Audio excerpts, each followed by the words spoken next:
Hey everybody, welcome to Brits React. Good evening, America. You have got a new president. Yes, Mr. Donald Trump is to be your next US president. Always a difficult one, politics, certainly in the reaction channel, because I know that there's going to be Harris supporters and Trump supporters both watching.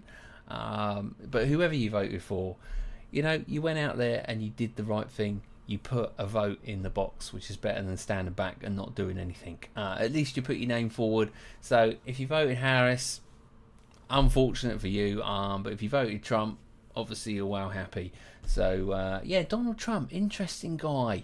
How do we look at him as a Brit? I think we look at him as a good businessman, for sure. And you know, he's a powerful leader. I think that's how we look at Donald Trump, you know, a guy that could probably sit down with anybody in the world, any world leader, and have the power to really, you know, show some solidarity and really come behind your country in the US. Put your, I guess, yeah, put you first, you know. Whereas I don't think, you know, I could say the same about our current Prime Minister Keir Starmer. I don't think he could put Britain first. I think he's more of the interests of the greater good rather than the British people and what we want. But you know, everybody's got their own opinion. Donald Trump, I think he'll be all right. I think he'll get through. You know, he's an interesting character. So this is how it's broken in the UK, just to show you. 8 years after his stunning upset of Hillary Clinton, 4 years after Joe Biden evicted him from the White House, the former president is about to return to power on the back of a victory that swept across the key early voting battleground states and improved on his electoral margins in much of America. He claimed what he called an unprecedented and powerful mandate to govern. Gary O'Donoghue looks now at how this extraordinary political comeback has come about. Yeah.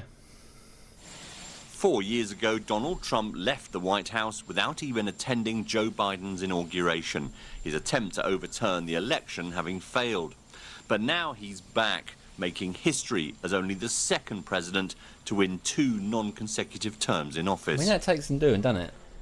It was more than 9 years ago when Donald Trump entered the political fray, upending the Republican Party and winning its nomination for the 2016 presidential election, with, to many, shocking rhetoric that would become his trademark. They're bringing crime, they're rapists. But to the surprise of many, perhaps even the candidate himself, Donald Trump beat Hillary Clinton and at his inauguration continued with the same dark tone.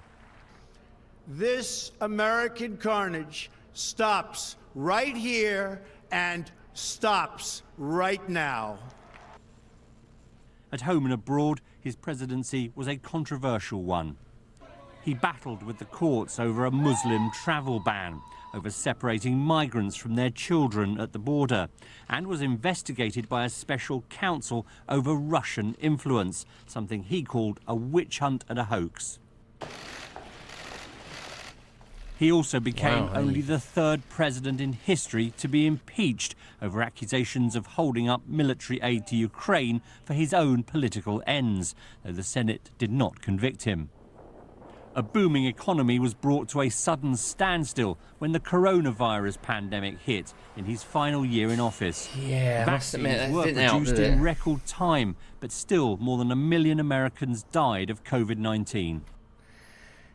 That's a tricky one. I think every single leader in the world probably got extreme grief for did they do enough? Did they stop?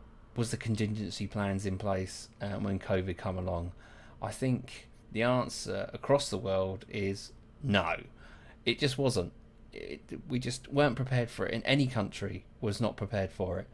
And it was bloody awful, wasn't it? But it is what it is, and you know, I think that was part of a turn, certainly around a lot of the political stance, certainly in the UK, was, you know, people giving the government a lot of grief.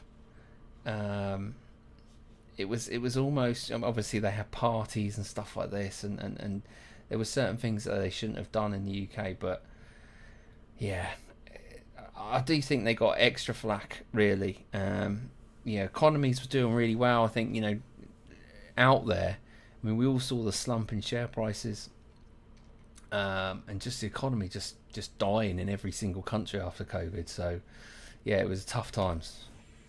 Donald Trump himself was struck down by the virus, but recovered, returning to the White House and to fight for his re-election.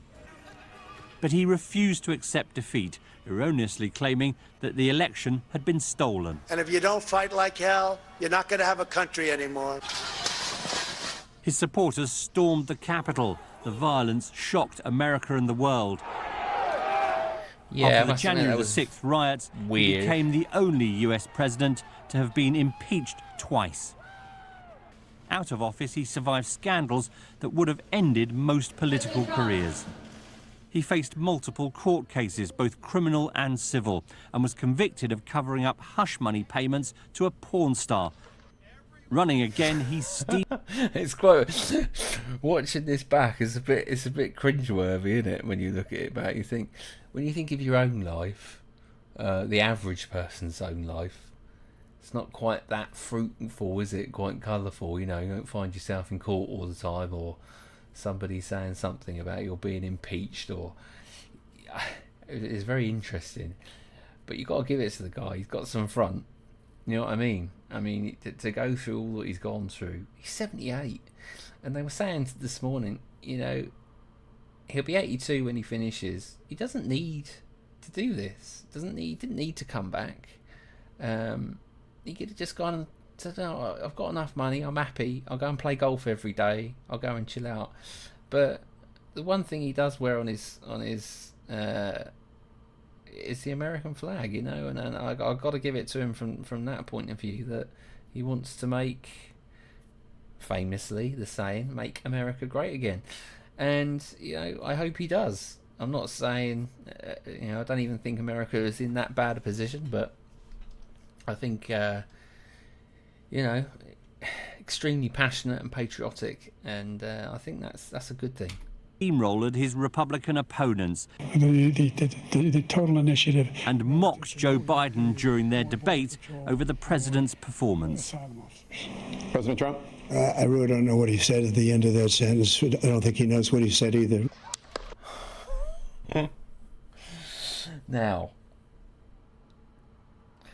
yeah. What do I say about that? All I can say about that is, I think Kamala, I'm going to get her name wrong every single time, so just yeah, sorry. Harris, shall we say? Mrs. Harris. Is it Mrs. Harris or Miss Harris? Basically, I thought she'd done a great job to come in, take over from Biden, and basically give Trump a run for his money, because I thought up until that point, I think we could all see it, no matter your political stance.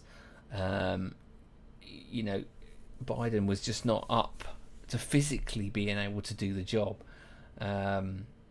which is a shame. You know, it seems like a reasonably decent guy, but yeah, at least she came in, she gave it her all, but not enough. So.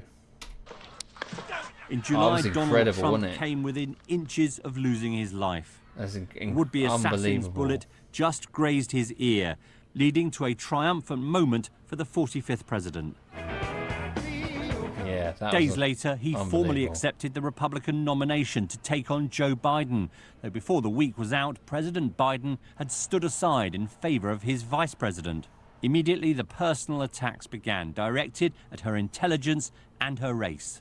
I didn't know she was black until a number of years ago when she happened to turn black. Kamala Harris and President Donald Trump are just A debate did little to shift the momentum either way, and the two remained neck and neck in the polls right up to Election Day. We will achieve. Donald Trump has vowed to begin the biggest ever deportation of migrants in history.